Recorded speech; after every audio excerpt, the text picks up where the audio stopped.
جو لوگ اللہ پر ایمان لائیں، کہیں کہ ہمارا رب اللہ ہے، پھر اس پر جم جائیں، ان پر فرشتوں کا نزول ہوتا ہے۔ نہ کوئی غم کرو نہ خوف، خوشیاں مناؤ جنت کی جس کا تم سے وعدہ کیا گیا تھا۔ اللہ کی ربوبیت پر اطمینان جب انسان کو ہو جاتا، میرا رب اللہ ہے، ربی اللہ، انسان کے لیے نہ کوئی کھٹکا، نہ کوئی خطرہ، نہ کوئی خوف، نہ کوئی حزن۔ جو کچھ ہو رہا ہے کس کے اذن سے ہو رہا ہے؟ اللہ کے اذن سے۔ اللہ کے اذن کے بغیر پتا تک نہیں ہلتا۔ یہ کوئی اندھا بہرا مادہ نہیں ہے جس سے مجھے کوئی خوف ہو۔ اندھا بھینسا چلا آ رہا ہو اس سے تو ڈرنے کا ہر انسان کو ڈرنا چاہیے، نہ معلوم کس کو ٹکر مار دے۔ لیکن نہیں، اس کائنات کو چلانے والا ایک سمیع و بصیر خدا ہے، وہ جو میرا دوست ہے، میرا ولی ہے۔ اللہ ولی الذین آمنوا یخرجہم من الظلمات الی النور۔ اللہ اہل ایمان کا ولی ہے، ساتھی ہے، پشت پناہ ہے، مددگار ہے، حمایتی ہے۔ بتائیے جسے یقین ہو جائے کہ اللہ میرا مددگار، اللہ میرا محافظ، اللہ میرا پشت پناہ، اللہ میرا حمایتی، اس کے لیے کوئی خوف ہوگا؟ اس سے کوئی ڈر ہوگا؟ میں مثال دیا کرتا ہوں ایک بہت سادہ، پنجاب کے دیہات کی۔ وہ بڑا چودھری ہے اور کوئی غریب کسان ہے۔ اس غریب کسان کے جانوروں کو ہر وقت اندیشہ ہوگا چوری کا، کوئی میری بھینس کھول کر نہ لے جائے، کوئی میرا بیل کھول کر نہ لے جائے۔ لیکن جس کے بارے میں یہ سب کو معلوم ہو کہ وہ جو بڑا چودھری ہے وہ اس کا دوست ہے، اس کی بچیا کو کوئی خوف ہوگا؟ اس کی بھینس پر کوئی ہاتھ ڈالے گا؟ اسے کوئی اندیشہ ہوگا؟ نہیں۔ کیوں؟ کہ وہ بڑا چودھری، بڑا اس کا یہاں کا سردار، جاگیردار، سب کو معلوم ہے وہ میرا دوست ہے، کوئی میرے خلاف اقدام نہیں کر سکتا۔ اس دنیا میں یہ چھوٹی سی بات اگر آپ کے دلی اطمینان اور سکون کا باعث بن سکتی ہے تو ذرا تصور کیجئے۔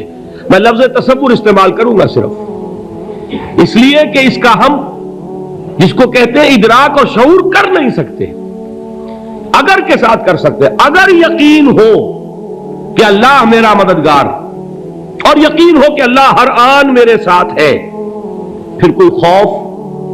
کس کا خوف؟ کوئی شے اللہ سے بالاتر ہے؟ کوئی قوت اس سے زیادہ طاقتور ہے؟ کوئی اس کے ارادے کو بدلنے والا ہے؟ کوئی اس کی مشیت کے آڑے آنے والا ہے؟ یہی بات ہے جو حضور نے فرمائی۔ یہ ایمان کا حاصل ہے لب لباب،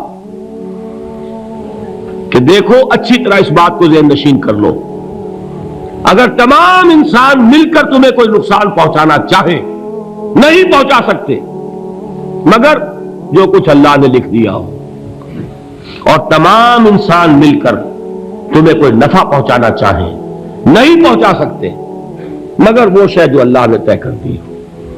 آپ پھر میں کہوں گا ذرا طاری کیجئے، اسے فرض کیجئے، اسے سوچئے۔ اگر اس حدیث پر ہمارا دل ٹھکا ہوا ہو تو کسی سے ڈر ہوگا؟ یہ مجھے نقصان نہ پہنچا دے، یہ میری رپورٹ خراب نہ کر دے، یہ میری انکریمنٹ نہ رکوا دے، یہ میرا یہ نہ بگاڑ دے، یہ میرے یہ نقصان نہ پہنچا دے۔ اس کا ڈر، اس کا ڈر، اس کا خوف، اس کی خوشامد، اس کے لیے جا کر طرح طرح سے اپنی عزت نفس کو ذلیل کروانا اس کے سامنے، یہ سب کچھ کیوں کرتا ہے انسان؟ جب سمجھتا ہے کہ اس کے ہاتھ میں میرا کوئی نفع ہے، اس کے ہاتھ میں میرے لیے کوئی ضرر ہے، یہ مجھے کوئی گزن پہنچا سکتا ہے، یہ مجھے کوئی نقصان پہنچا سکتا ہے، یہ میرا کوئی کام بنا سکتا ہے، یہ میری کوئی ضرورت پوری کر سکتا ہے، اسی کا نام شرک ہے۔ جہاں آپ نے یہ سمجھا کہ غیر اللہ کے اندر کوئی طاقت موجود ہے، وہی شرک ہے۔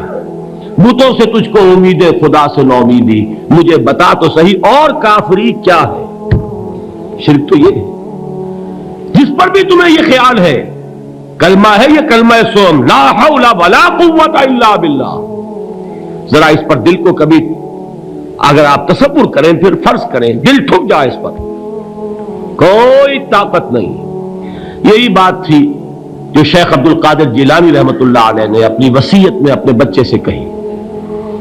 11ویں دینے والے ہیں، لیکن حضرت شیخ عبد القادر جیلانی کی وصیت اور تعلیمات کو کتنے لوگ ہیں کہ جانتے ہو؟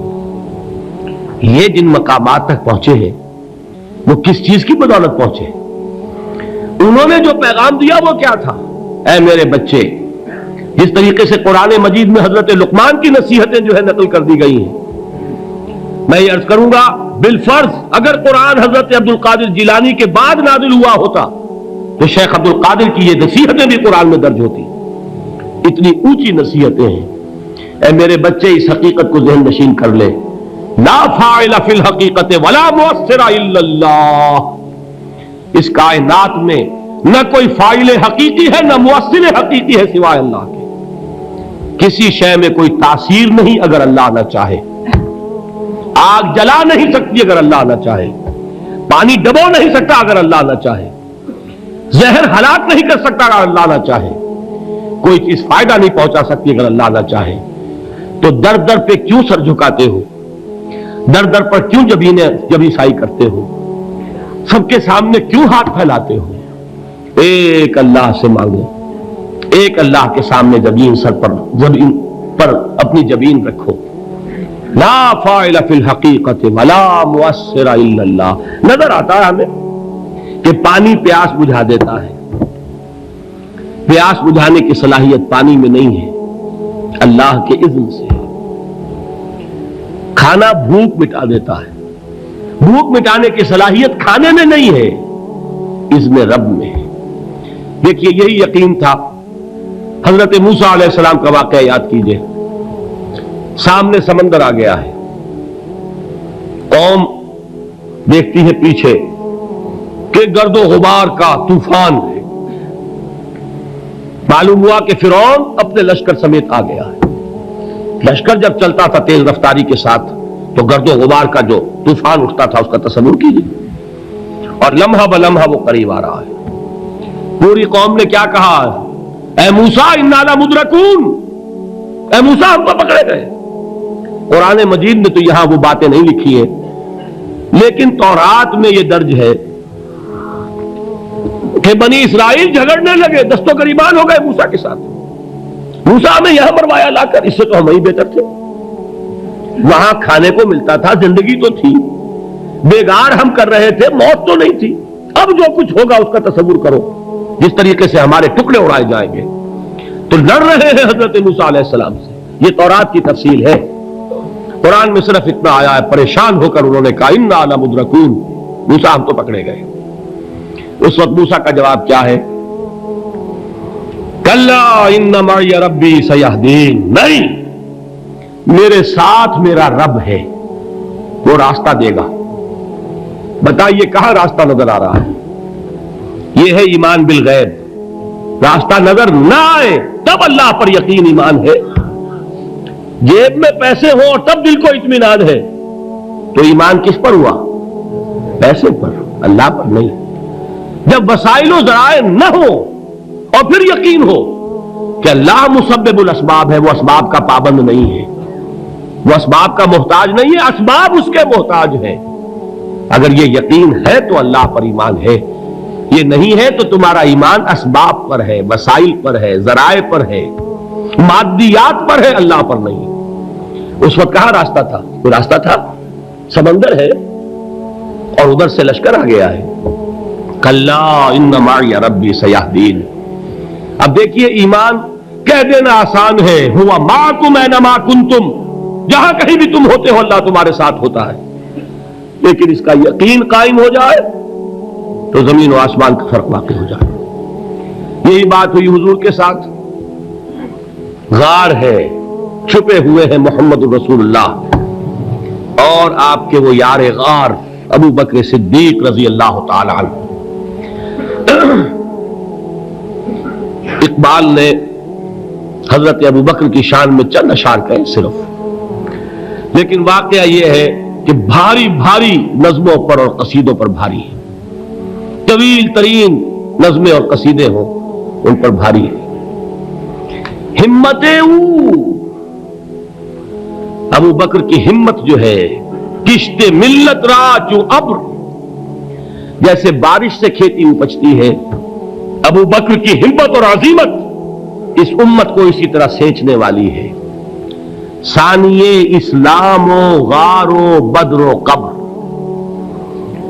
وہ دوسرے تھے اسلام میں، دوسرے پہلے کون تھے؟ انا اول المومنین، حضور فرماتے ہیں سب سے پہلا ایمان لانے والا میں، دوسرے ابو بکر۔ ویسے ہمارے ہاں یہ چلتا ہے اختلاف، حضرت علی پہلے ہے کہ حضرت ابو بکر پہلے ہے، لیکن اس میں بڑی خوبصورت تطبیق قائم کی ہے علماء نے، اور بہت صحیح ہے۔ چار کے بارے میں فیصلہ ہی مت کرو کہ کون پہلے ہے، ان کی ایک عجیب تقسیم کر دی ہے۔ آزاد مردوں میں، بالغ مردوں میں سب سے پہلے ابو بکر، بچوں میں سب سے پہلے علی، خواتین میں سب سے پہلے خدیجہ، اور غلاموں میں سب سے پہلے زید ابن حارثہ۔ بڑی پیاری تقسیم ہے، یہ چاروں ہی پہلے ہیں، ہر ایک کے لیے اولیت ہے۔ اور واقعہ یہ ہے کہ اگر زمانی اعتبار سے تعین ہوگا تو پہلے خدیجۃ الکبریٰ آئیں گی رضی اللہ تعالی عنہ، کسی اور سے بات کرنے کی نوبت بعد میں آ سکتی ہے، پہلے تو اہلیہ محترمہ سے بات ہوئی، آتے ہی پہلی وحی ہوئی ہے، ابھی تبلیغ کا حکم نہیں تھا، کس کو بتایا واقعہ؟ ابھی اپنی نبوت کی تبلیغ کا تو حکم ہی نہیں آیا، واقعہ کس کا ہے؟ وہ خدیجہ کا ہے۔ جب کہا ہے کہ خشیت علی نفسی، مجھے اپنی جان کا اندیشہ ہے، تو کیا جواب دیا خدیجہ نے رضی اللہ تعالی عنہا؟ وہ صدیقۃ الکبریٰ ہے، صدیقات جو ہے خواتین ان میں چوٹی پر خدیجۃ الکبریٰ ہے رضی اللہ تعالی عنہا، اور صدیق جو مرد ہیں ان میں صدیق اکبر ہے ابو بکر صدیق رضی اللہ تعالی عنہ، لیکن صدیقات میں چوٹی پر۔ جب حضور نے فرمایا خشیت علی نفسی، کیا فرمایا؟ کیا عرض کیا؟ کیسے تسلی دی؟ نہیں نہیں، اللہ آپ کو ضائع نہیں کرے گا، آپ غریبوں کے ہمدرد ہیں، آپ مساکین کے تکالیف رفع کرنے والے ہیں، آپ بیواؤں کی سرپرستی کرتے ہیں، آپ مسافروں کی خدمت کرتے ہیں، اللہ آپ کو ضائع نہیں کرے گا۔ یہ یقین ہے اس خاتون کے اندر۔ خیر وہ ایک علیحدہ بات ہو جائے گی۔ میرے دل پر حضرت خدیجہ رضی اللہ تعالی عنہ کی شخصیت کا بڑا گہرا نقش ہے، جو وہ کوئی اور ہی وقت اور موقع ہوا تو بیان ہوگا۔ بہرحال اقبال نے ایک مصرے میں جو چار اولیتیں جمع کر دی ہیں، ہمت او کشت امت را چو ابر، ثانی اسلام و غار و بدر و قبر۔ اسلام میں حضور کے بعد پہلے کون؟ ابو بکر۔ غار میں حضور کے ساتھ کون؟ ابو بکر۔ بدر کی رات اللہ کا رسول سر بسجود، وہ گھاس پھوس کی جو جھوپڑی بنائی گئی تھی، اور وہاں تلوار ننگی لے کر پہرا دینے والا کون؟ ابو بکر۔ اور اس حجرہ عائشہ میں محمد کے بعد سب سے پہلے دفن ہونے والا کون؟ ابو بکر رضی اللہ تعالی عنہ صلی اللہ علیہ وسلم۔ وہ جو معاملہ میں سنا رہا تھا غار ثور کا، حضرت ابو بکر بھی حضور کے خیال سے لرز گئے ہیں۔ آپ کو یاد ہوگا کہ جا کر پہلے تمام جتنے سوراخ تھے انہیں بند کیا ہے، ایک سوراخ رہ گیا تھا جس کو بند کرنے کے لیے کوئی کپڑا نہیں تھا، وہاں اپنی ایڑی رکھی ہے، تب کہا ہے حضور سے تشریف لائیے، اور اپنے زانو پر حضور کو لٹایا ہے، اور وہاں کسی موذی جانور نے کاٹا ہے، حضور کی آنکھ لگ گئی تھی، اس وقت اس بل کے اندر جو بھی بچھو ہے کیا ہے واللہ عالم، اس نے کاٹا ہے، اس کی تکلیف کی وجہ سے ابو بکر کی آنکھوں سے آنسو ٹپک گئے، حضور کے چہرے مبارک پر پڑے ہیں، تو حضور جاگے ہیں، معاملہ کیا ہے؟ ایڑی نہیں ہٹائی وہاں سے، مبادا وہ جانور وہاں سے نکل کر محمد الرسول اللہ کو کوئی گزن پہنچا دے، ابو بکر کی ایڑی ہے، جس طرح چاہے کھا لے، ختم کر دے، جان نکل جائے تب کوئی آنچ آئے محمد پر تو آئے، لیکن جیتے جی نہیں۔ وہ ہے ابو بکر۔ حضور کے خیال سے اس وقت حضور نے پھر اپنا لعاب دہن لگایا ہے، اور اس سے پھر آپ کی تکلیف ختم ہوئی۔ جیسے خیبر میں حضرت علی کی آنکھ دکھ رہی تھی، اس کو جو شفا حاصل ہوئی وہ بھی حضور کے لعاب دہن سے ہوئی۔ تو بہرحال اس وقت انہوں نے کہا ہے کہ اے نبی یا رسول اللہ، اگر اس وقت ان میں سے کسی نے غیر ارادی طور پر بھی اپنے قدموں کی طرف جھانک لیا تو پکڑے جائیں گے۔ کیا جواب تھا اللہ کے رسول کا؟ لا تحزن ان اللہ معنا، اللہ ہمارے ساتھ ہے، کیوں گھبراتے ہو ابو بکر؟